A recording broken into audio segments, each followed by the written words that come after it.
Iran has hit back at the U.S. for the killing of a top Iranian commander. The Pentagon says Tehran launched more than a dozen ballistic missiles against U.S. military targets in Iraq early Wednesday. Iranian state TV showed what they say are rockets streaming through the sky, and footage of explosions and panic as missiles hit what's believed to be Ain al-Assad Air Base in Iraq.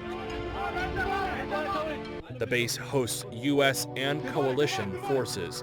The Pentagon says it's clear the missiles were fired from Iran, and they say another base in the Iraqi city of Erbil was also a target.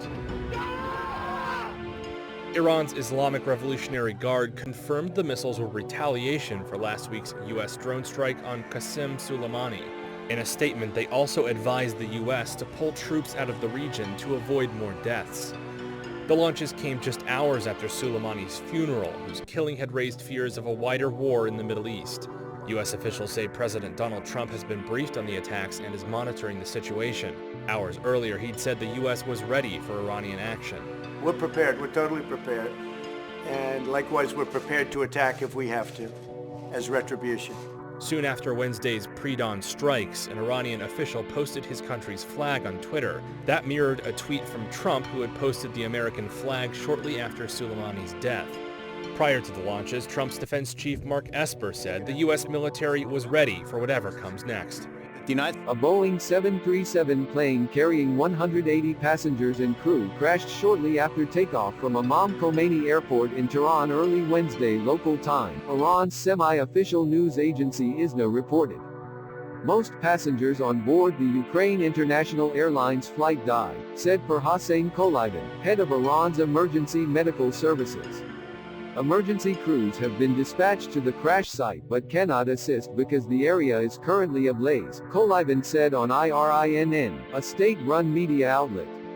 Kolayban said the crash site is between the cities of Tehran and Shahryar. Flight tracking service Flight Radar 24 said in a tweet that the jet had been in service for about 3.5 years. ISNA reported the crash was due to technical difficulties. A Boeing spokesperson told CNN they are aware of the media reports out of Iran and we are gathering more information. The crash takes place just days before the company's new CEO David Calhoun will formally take the job. Calhoun replaces Dennis Muhlenberg, who was ousted in December after Boeing's disastrous year.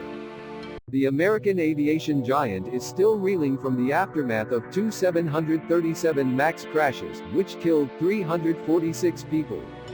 The MAX has been grounded worldwide since March, and the company has struggled with delays and other issues in its bid to get the planes back in the air.